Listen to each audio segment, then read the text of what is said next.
Ahí sí, ya. Buenos días, estudiantes, ¿cómo están? Muy bien, ya conversamos un poco. Y me están saludando por el chat, ¿no es cierto? Bueno, comenzamos entonces con la clase. Antes de eso, vamos a aceptar a nuevo estudiante que ha ingresado. Recordar que, yo estoy manteniendo silenciados a todos, así que no se va a escuchar. Y las dudas las vamos a resolver después. Entonces, vamos a comenzar con la clase, en este caso la clase 13. Clase 13 de matemáticas. Estamos en quinto básico. Bueno, entonces, primero, el objetivo de la clase de hoy es resolver problemas rutinarios y no rutinarios que involucren las 4 operaciones, que es el mismo objetivo que hemos estado trabajando la clase anterior, por lo menos, ¿ya? Que se relaciona mucho con el Pamudas, ¿no es cierto?, y las operaciones combinadas. ¿Cuáles son las actividades? Primero, recordemos que siempre hacemos lo mismo, ¿no es cierto? Colocamos que vimos la clase anterior. La clase anterior revisamos las páginas desde la 52 hasta la 55 y ¿qué van a tener que realizar en la clase de hoy? Desde la página 56 a la página 59. Bueno, dentro de las páginas que se tienen que realizar hoy hay 2 contenidos importantes. El primero, antes de llegar al primer contenido, tenemos que recordar el Pamudas, ¿no es cierto? Que lo mencioné previamente, que se relaciona con el orden de las operaciones cuando se tiene más de una, ¿no es cierto? ¿Y a qué se refería este orden de Pamudas? El PA se relacionaba con el paréntesis, que lo primero que hay que hacer es resolver las operaciones que están dentro del paréntesis, luego MUD, que son las multiplicaciones y divisiones de izquierda a derecha, y después de hacer eso hay que resolver las adiciones y sustracciones, es decir, sumas y restas, también de izquierda a derecha. Como dice acá también, otra cosa importante que hay que destacar es que la suma y la multiplicación cumplen con un par de propiedades muy importantes. ¿Cuáles son? La asociatividad, que se refiere a ordenar los números, y la conmutatividad, que se refiere a agrupar los números. Estas dos propiedades las vamos a revisar con ejemplos en la siguiente diapositiva. Estas se utilizan como estrategia para resolver operaciones con más facilidad. Esa es la finalidad de estas dos propiedades. Por eso las vamos a ver hoy día, ¿ya? Entonces, lo otro que hay que recordar antes de comenzar es que para resolver una suma de varios números puedo usar esas propiedades, las mismas que mencioné, con tal de operar más fácilmente, como dice ahí en la diapositiva. Entonces aquí vamos a ver un ejemplo en el que nosotros vamos a ocupar la asociatividad y la conmutatividad. Y ahí se explican automáticamente. Entonces, veamos este primer ejemplo. Tenemos esta suma, donde dice ejemplo 2 puntos, ¿no es cierto? Ya que recuerden que no pueden ver el mouse, ¿no es cierto? Entonces, dice ejemplo 2 puntos. 490 más 67 más 310 más 13. No tengo silenciado a todos. Voy a volver a... O sea, la persona que habló, por favor, manténgase en silencio. Entonces, bueno, primero asociamos los números, ¿no es cierto? Aquí está. Entonces, ¿cómo asociamos? Les vuelvo atrás. Asociar, recuerden que se refiere a ordenar. Entonces, ¿qué hay que hacer? Ordenar los números. ¿Y cómo los vamos a ordenar en este caso? Aquí, si se dan cuenta, el orden que yo hice fue cambiar el 310 adelante, acá, y el 67 lo corrí hacia atrás. ¿Por qué yo hice este orden? Porque, si se dan cuenta, acá yo tengo 490 y tengo 310, ¿no es cierto? El 67 y el 13 también son importantes. Ya, ¿por qué? Porque yo quise juntar el 490 y el 310 y el 67 y el 13. Porque si yo sumo, tengo acá 90, ¿cierto? Si sumo este 90 del 400 con el 10 del 300, ¿cuánto voy a tener? 100, ¿no es cierto? Entonces ahí yo ya tengo una suma un poco más fácil porque no me sobra nada. O sea, es decir, no tengo que hacer otra operación, solamente voy a tener que sumar el 3 con el 4 y con el otro 1 que me falta del 100, ¿no es cierto? Y me va a dar en total 800, ¿no es cierto? Entonces, si yo, en cambio, sumar el 490 con el 67, tendría que hacer una suma y después tendría que hacer otra con el 310 y después otra con el 13. En cambio, al yo sumar el 490 con el 310, me voy a ahorrar un paso. ¿Por qué? Lo vamos a explicar más adelante. También tengo la otra suma, que es el 67 con el 13. ¿Por qué yo sumé 67 con el 13? Por lo mismo que la otra. ¿Por qué? Porque yo al sumar el 7 con el 3, ¿cuánto consigo? 10. Y luego yo al sumar la otra cifra que sería 6 con el 1 me va a dar 7, y más el otro 1 del 10 me va a dar 8, que me va a dar en total 80. Por lo tanto, también, ahí ya facilité un poco las cosas. Tengo 800 por un lado y tengo 80 por el otro. ¿Ya? Por eso yo asocio, porque voy a tener estas dos sumas. Entonces, luego de asociar, luego de cambiar el orden, hago la conmutatividad, que sería juntar las sumas, que sería en este caso 490 más 310 y 67 más 13, que son las sumas que yo les dije. Luego, al yo realizar esas sumas, me da 800, como ya había dicho, y 80 en el otro caso. Luego, sumar 800 más 80 es súper fácil y me da 880. Entonces, esto que acabo de explicar es más simple que haber yo hecho el otro cálculo, que sería 490 más 67, luego ese resultado, más 310, luego ese resultado, más 13. Eso es el objetivo, hacer más fácil la operación. Bueno, para multiplicaciones, como dice acá, puedo recurrir a la misma estrategia. Entonces vamos a ver otro ejemplo. Entonces acá tenemos, como dice ahí, ejemplo 2 puntos. 5 por 24 por 20. Entonces, ¿qué tenemos que hacer? Primero asociamos los números. Entonces luego, recordar que era asociatividad, organizarlo, mover el orden, ¿no es cierto? Correr los números. Entonces, ¿qué voy a hacer ahora? ¿Por qué voy a correr? Voy a correr o cambiar de orden el 24 con el 20. Voy a dejar al 20 primero y luego al 24. ¿Por qué? ¿Por qué hago ese cambio de orden? ¿Por qué asocio de esa manera? Porque si yo multiplico el 5 por 24, lo que voy a tener que hacer es recurrir al algoritmo de la multiplicación, es decir, multiplico al 5 por el 4, multiplico al 5 por el 2, etc. En cambio, si yo multiplico al 5 por el 20, podría ser el algoritmo, pero en vez de hacer el algoritmo, podría hacer otra cosa más fácil, que es decir, que es preguntarme, decirme lo siguiente: si 5 por 2 es 10, 5 por 20, ¿cuánto va a ser? 100. Entonces, esta multiplicación es mucho más fácil o mucho más inmediata que multiplicar 5 por 24. Por eso yo asocio de esa forma, ¿ya? Ahora conmuto para resolver, es decir, ahora voy a organizar cuál va a ser la multiplicación que voy a hacer primero. Entonces, en este caso, coloco el paréntesis acá, ¿por qué? Porque voy a hacer esta multiplicación primero, porque es la más fácil. Entonces, cuando yo multiplico 5 por 20 me da 100. Y luego, al yo multiplicar el 100 por 24, también es una multiplicación fácil. ¿Y cuánto me da? 2400. ¿Ya? ¿Por qué 2400? Porque recuerden que 24 por 1 es 24, 24 por 10 sería 240, y 24 por 100 entonces 2400. ¿Ya? Recuerden que siempre que yo multiplico por un término que tenga, que sea múltiplo de 10, es decir, 10, 100, 1000, etc., o sea, una potencia de 10, perdón, tengo que simplemente agregar la cantidad de ceros que tenga el número. En este caso, ¿cuántos ceros hay? 2. Por lo tanto, ¿cuántos ceros voy a tener que agregar al resultado? 2. ¿Ya? Entonces, de esa manera, aplicamos la asociatividad y la conmutatividad, que son las dos propiedades, ¿no es cierto? Bueno, eso era respecto a las primeras dos páginas, que son la 56 y la 57. ¿Ya? Ahí por eso me retrocedí a esta diapositiva. Entonces ahora vamos a ver el otro contenido que corresponde a las páginas 58 y 59. ¿Que cuál es? Vamos a verlo ahora. Es, acá como dice en esta diapositiva, es el organizo mis ideas. Bueno, acá en esta parte del organizo mis ideas, lo que ustedes van a ver son contenidos que nosotros ya revisamos de matemáticas, pero son contenidos muy importantes. Por eso, en el libro nuevamente los mencionan, y yo también nuevamente los voy a mencionar acá, ¿ya? Y también estas partes que están acá, nosotros las vimos en clases, pero en clases en el colegio, ¿ya? Entonces yo igual me acuerdo de esas clases y recuerdo que hubieron algunas de estas cosas que no quedaron muy claras, entonces por eso también quise verlas ahora. Entonces, bueno, lo primero es, como dice ahí, la representación de los números naturales. Entonces ahí tenemos un ejemplo. Dice ejemplo 2 puntos. 12.234.567. Ese sería el número, ¿no es cierto? Bueno, ahí mismo al lado dice en palabras, ¿no es cierto? Lo acabé de decir, pero les juro que no lo leí. Ya, entonces, bueno, ahí esa sería una representación. Aquí no aparece, pero en su libro aparece. Otra representación que tenemos es la representación en números, y la otra representación que hay es en la recta numérica. Ya, eso también lo vamos a ver, pero más adelante, ya cómo representar en la recta numérica. Pero eso también ya lo habíamos revisado en las clases, ¿ya? Bueno, también tenemos la composición y descomposición, que ¿en qué consiste? En componer o descomponer un número según sus cifras. Ya, entonces ahí tenemos un ejemplo.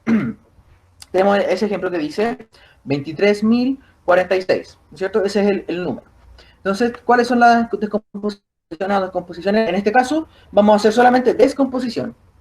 ¿Ya? Es decir, es decir, yo al número que está completo, el 23.046, lo voy a desglosar en distintas sumas. En eso corresponde a la descomposición. La composición sería lo contrario. En este caso solamente vamos a realizar descomposición. ¿Cuáles son las descomposiciones que hay? Tenemos ahí primero la adición canónica, que es como aparece ahí, colocar simplemente cada una de las cifras, ¿no es cierto?, correspondientes a su posición numérica. Es decir, ¿a qué me refiero con esto?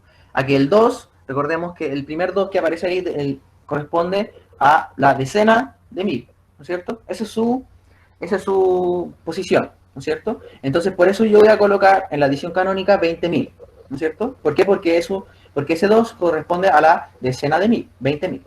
Luego, más 3.000, que sería a la unidad de 1000, ¿no es cierto? El 3, luego vendría, como hay un 0, en ese caso el 0 no se cuenta, no voy a poner más 0, ¿no es cierto?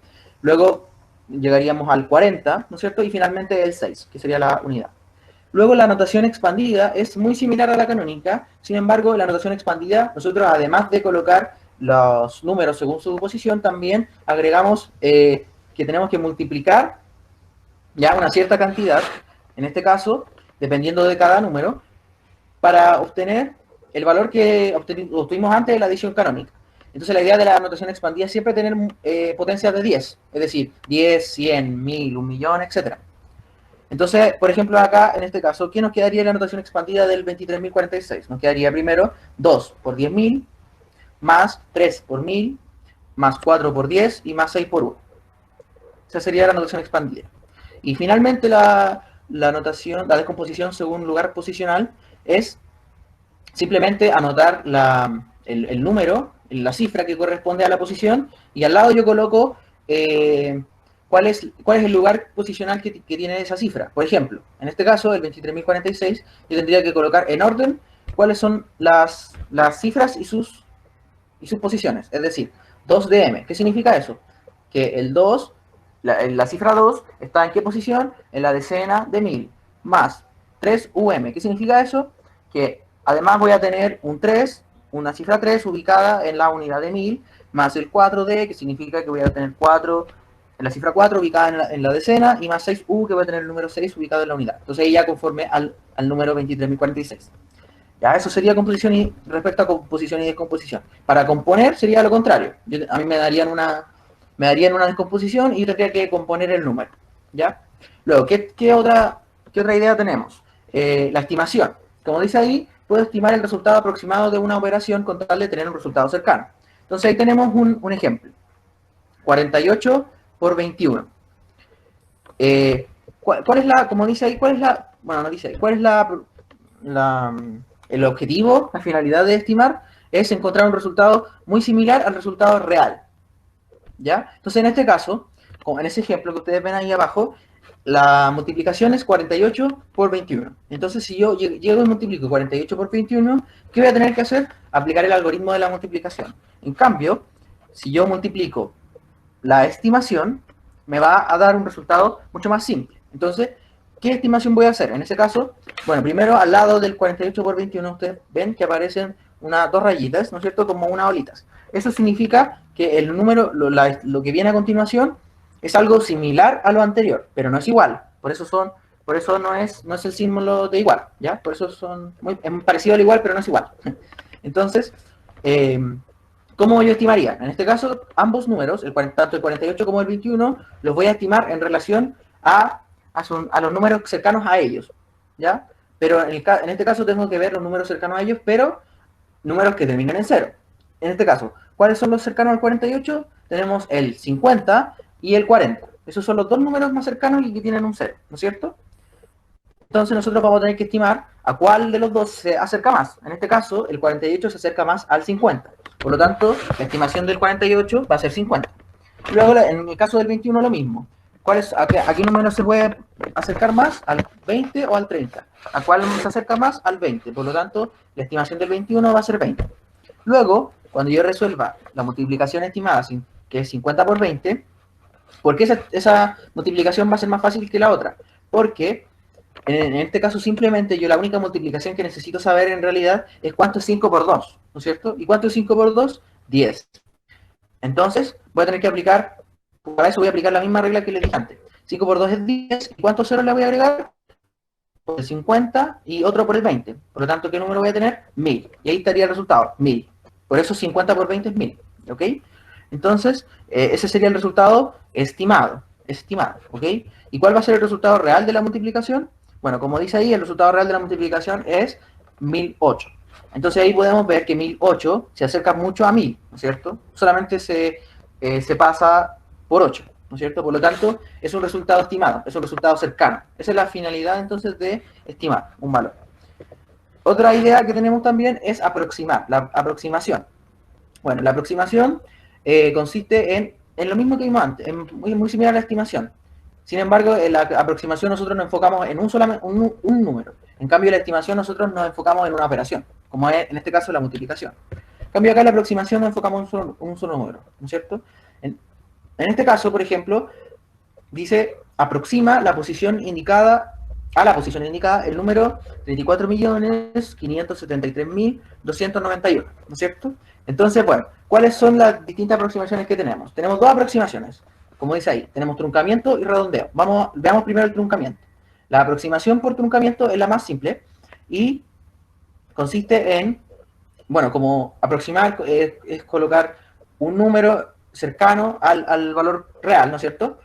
Pero en el caso del truncamiento, ¿qué hay que hacer? Es muy simple. Simplemente yo voy a escoger la posición, ¿ya? En este caso, según la posición indicada. ¿Cuál es la posición indicada? Unidad de millón, en mi primer caso. Voy a silenciar a la persona que se escucha. Hay otro audio por ahí. Continúo con la clase entonces. Atención ahí con el vocabulario chiquillo. Ya, continúo. Entonces, bueno, tenemos la aproximación por truncamiento, ¿no es cierto? Entonces, bueno, escojo una posición. ¿Cuál sería la posición? En este caso, la unidad de millón, que es la posición indicada, ¿no es cierto? Unidad de millón. En el primer caso, recuerden que estamos viendo el recuadro que aparece ahí, el recuadro blanco con gris. Entonces, ya, estamos viendo el truncamiento de la unidad de millón. ¿Cómo yo voy a truncar el número, el 34 millones según la unidad de millón? El 34 millones 500, bla, bla, bla. Tengo que primero enfocarme en cuál es el número que está en esa posición. ¿Cuál es el número que corresponde a la posición de la unidad de millón? El 4, ¿no es cierto? El 34.573.291, el 4. Entonces, desde ahí me voy a enfocar. ¿Ya? ¿Qué hago con ese número? Tengo que revisar cuál es el número que le sigue, el 3. Ese número nunca le pasa nada, ese número siempre se mantiene. Siempre los números que le siguen al número que yo estoy viendo en la posición se mantienen. Ya en este caso el 3 se mantiene. Luego, tengo que mirar los números que van después, es decir, el 5, 7, 3, 2, 9, 1. ¿Qué voy a hacer en el caso del truncamiento? Esos números se reemplazan por 0. Nada más que eso. Entonces, ¿cómo quedaría la aproximación por truncamiento? En el caso de ese número, en la unidad de millón, 34 millones. Solo eso. Luego, en el caso siguiente, el truncamiento, pero en la decena de 1000, ¿qué tenemos que hacer? Enfocarme en la cifra que está en la decena de 1000. ¿Cuál es esa cifra? Lo voy a mirar, es el unidad, decena, centena, unidad de 1000, decena de 1000. El 7, ¿no es cierto? Por lo tanto, ¿qué voy a hacer? Todo lo que está después del 7, es decir, el 5, el 4 y el 3, se mantienen. Esa regla siempre se cumple, siempre, en el redondeo igual. Y luego, miro las cifras que van después, que serían ¿cuál? Lo que va después del 7, el 3, el 2, el 9 y el 1. Eso se cambia por 0, igual que en el primer caso. Siempre es lo mismo en el truncamiento. Entonces me quedaría finalmente, como dice aquí, ¿qué número me quedaría? 34.570.000. Solo eso. ¿Ya? Luego tenemos la aproximación por redondeo. ¿Ya? Esta aproximación es un poco distinta al truncamiento. ¿Por qué? Porque se le agrega una regla diferente. ¿Ya? Entonces, ¿cómo funciona la aproximación por redondeo? Bueno, lo primero es lo mismo. Buscar la posición indicada y enfocarse en los números que están antes y los números que están después. Entonces vamos a ver el primer ejemplo. Tenemos redondeo, abajo aparece una C. ¿Qué significa eso? Que vamos a redondear a la centena. Entonces vamos a enfocarnos cuál es la cifra que corresponde a la centena en el caso del número que nosotros estamos mirando. En ese caso, la cifra que corresponde a la centena es el 2, ¿no es cierto?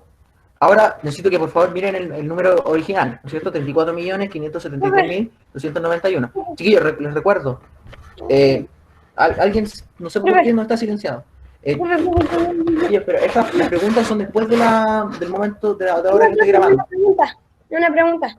Sí, pero Marcelino, entiendo que tengas una pregunta. Ay, Es súper válido, pero como no, yo les dije, todas las preguntas que tengan, porque van a tener más preguntas sus compañeros, todas esas preguntas las vamos a resolver al final, incluida tu pregunta, ¿ya? Gracias, Marcelino. Gracias, Marcelino. Chiquillos, por favor, manténgase silenciados. Gracias. Después voy a responder todas las preguntas. Voy a revisar todo de nuevo, ¿ya? Gracias. Continúo. Entonces, en la aproximación que estamos en la aproximación por redondeo, estamos revisando redondeado a la centena, ¿no es cierto? Entonces miramos que el número que corresponde a la centena es el 2, ¿no es cierto? En el 34.573.291. El número que corresponde a la centena sería el 2. Entonces, tenemos que enfocarnos en ese número. Nuevamente, miramos los números que van después, que sería el 34, el 50 y el 573. Todo esto se mantiene, ¿no es cierto? 34.573.000 se mantiene. Vamos a ver qué pasa con ese 2. Ahora, ¿qué pasa con ese 2? Tenemos que enfocarnos ahora en la parte que va después. ¿Cuáles son los números que van después del 2? El 9 y el 1, el 91, ¿no es cierto? Ya. Entonces aquí vamos a ver cuál es la regla que funciona para el redondeo. ¿Cuál es la regla? Bueno, si los números que van después del número que yo estoy revisando, en este caso el número que corresponde a la centena, si los números que van después del número que yo estoy revisando son mayores, o sea, es mayor, perdón, el número que yo estoy revisando, en este caso sería el número que va después del 2 es el 9. Entonces, vuelvo a repetir, si el número que yo estoy revisando, que va después del número que indico, es 5 o mayor, tengo que reemplazar al número que yo estoy revisando por su sucesor. En este caso, después del 2, ¿qué número hay? Un 9. ¿El 9 es 5 o más grande? Sí. Por lo tanto, ¿qué voy a tener que hacer con el 2? Transformarlo a un 3. ¿Y qué hago con los demás números? Los transformo en 0. Entonces, en este caso, el 34.573.291 se va a transformar ¿a qué número? A 34.573.300. ¿Por qué? ¿Qué hice yo? El 291 lo transformé, lo redondeé a 300. ¿Ya? Vamos a ver el segundo ejemplo, para que quede un poco más claro. Vamos a redondear, pero ahora en la unidad de 1000, ¿no es cierto? Ahí veamos que al lado aparece redondeo unidad de m, UM, ¿no es cierto? Unidad de 1000. Entonces, lo mismo.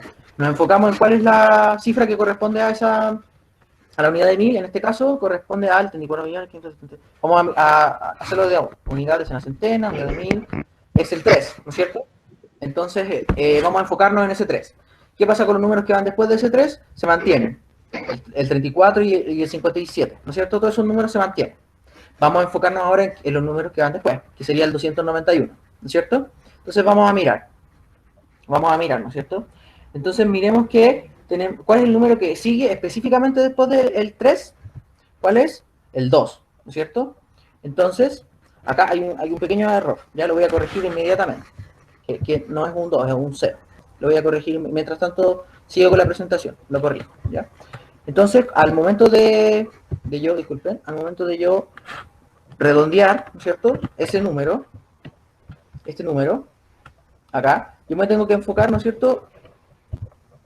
Ahí lo cambié. Me tengo que enfocar en el 3 y en el número que le sigue. ¿Cuál era el número que le sigue?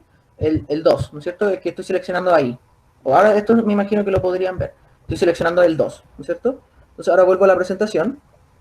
Entonces, como yo me enfoco en el 3 y en el sucesor que es el número que es 2, 2 en este caso es mayor, ¿es 5 o más grande? No, es menor a 5. Por lo tanto, ¿qué tengo que hacer? Mantengo el 3 y todos los números que le siguen se transforman en 0. Por lo tanto, ¿qué número voy a tener redondeado a la unidad de 1000? 34.573.000. Solo eso, nada más. Entonces, bueno, eso es respecto al truncamiento y redondeo. Recuerden que las dudas las vamos a revisar después. Entonces, luego, ¿qué otra idea tenemos? Orden y comparación. ¿Cuál es esta idea? Bueno, dos números que estemos comparando pueden ser iguales o ¿cuáles son las posibilidades? Pueden ser iguales o también puede ser que uno sea mayor que otro o uno sea menor que el otro. Si comparamos tres o más números, podemos además ordenarlos de mayor a menor o viceversa. ¿Ya? Bueno, también si comparamos dos números, también los podemos ordenar cuál es el mayor y cuál es el menor. Pero si tenemos varios números, también podemos hacer ese orden, ¿no es cierto? Ya. Entonces aquí vamos a ver un pequeño ejemplo. Dice, ejemplo, 2 puntos. Ordenar de mayor a menor las siguientes alturas en centímetros. Tenemos 185 centímetros, 162 centímetros y 200 centímetros. Entonces, bueno, ahí está el orden abajo, ¿no es cierto? Ahí ustedes lo pueden ver.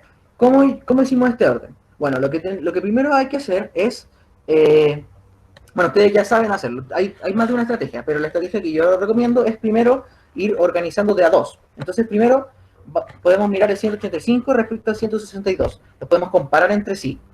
Tenemos tres posibilidades, que sean iguales, que uno sea mayor que, o que uno sea mayor que el otro, ¿no es cierto? O que uno sea menor que el otro. Esas son las tres. Entonces, en este caso, ¿cuál es la que rige? Si comparamos al 185 respecto al 162, podemos decir que el 185 es mayor al 162. Ahí ya tenemos la primera comparación, el primer orden, ¿no es cierto?